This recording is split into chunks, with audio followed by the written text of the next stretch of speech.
Militer Israel kembali melakukan pemboman besar-besaran menyasar wilayah Gaza, Palestina. Tindakan ini dilakukan meskipun militer mengumumkan peningkatan kesiapan untuk melaksanakan tahap pertama rencana Presiden Amerika Serikat Donald Trump untuk pertukaran tahanan.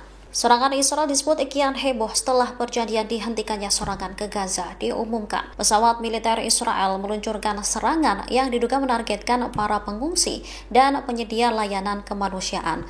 Tembakan terhadap para pengungsi dilakukan setelah Israel memperingatkan mereka untuk pergi. Dikutip dari Al-Mayadin, pada Minggu 4 Oktober 2025, tentara Zionis mengejar warga sipil di lebih dari satu lokasi. Penembakan hebat pun dilaporkan terjadi di wilayah utara kota Gaza. Sementara serangan udara Israel menargetkan sebuah rumah di daerah Al-Masahra di lingkungan Al-Tufah di timur kota yang mengakibatkan cedera. 4 orang tewas dalam serangan udara Israel yang menargetkan sebuah rumah di daerah Al-Masahra di lingkungan Al-Tufah. Serangan udara juga menewaskan 2 warga Palestina dan melukai lainnya di Jalan Al-Mahribi di lingkungan Al-Sabra, selatan kota Gaza. Artileri Israel turut menargetkan bagian utara kamp pengungsi Al-Buretz di jalur Gaza, bagian tengah, dan menembaki pusat Khan Yunis.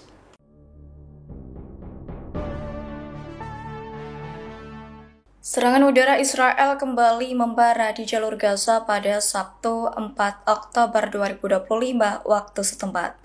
Serangan itu berlangsung beberapa jam selesai Presiden Amerika Serikat Donald Trump meminta Netanyahu menghentikan perang menyusul respons Hamas yang siap untuk berdamai. Dilansir dari tribunnews.com, sekira 6 orang tewas akibat serangan Israel itu. Kemudian 4 korban ditemukan di sebuah rumah di kota Gaza. Sedangkan 2 korban lain ditemukan di Khan Yunis, kawasan selatan Gaza.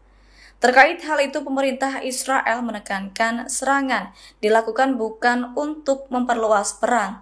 Israel menyebut serangan ini untuk mengamankan posisi sebelum negosiasi berlangsung. Adapun analis politik Timur Tengah menilai langkah Israel ini sebagai strategi ganda, yakni di satu sisi menunjukkan kesiapan terhadap rencana perdamaian Amerika Serikat, namun di sisi lain ingin memastikan posisi militernya tetap kuat di lapangan. Diketahui tindakan militer Israel ini turut menuai kecaman dunia internasional. Pasalnya, aksi serangan itu dianggap bertolak belakang dengan seruan damai yang baru saja disampaikan Donald Trump.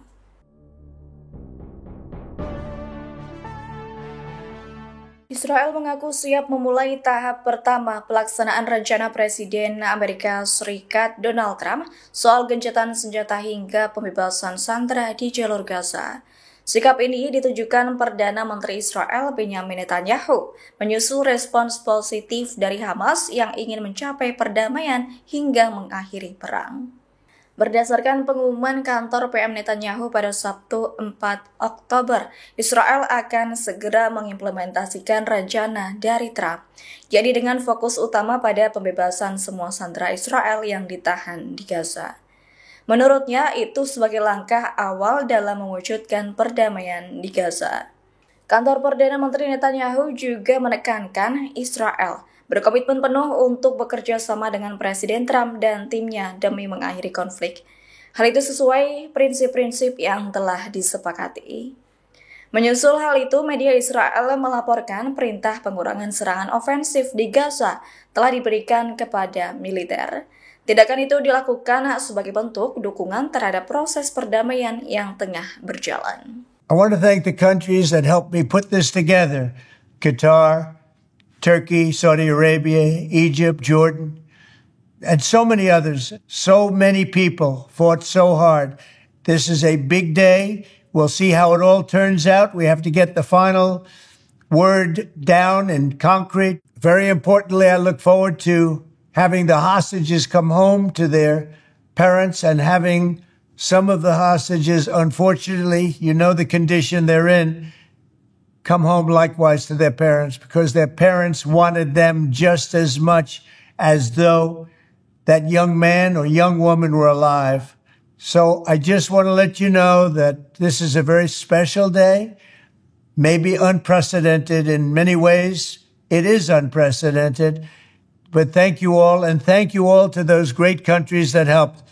We were given a tremendous amount of help. Everybody was unified in wanting this war to end and seeing peace in the Middle East. And we're very close to achieving that. Thank you all, and everybody will be treated fairly.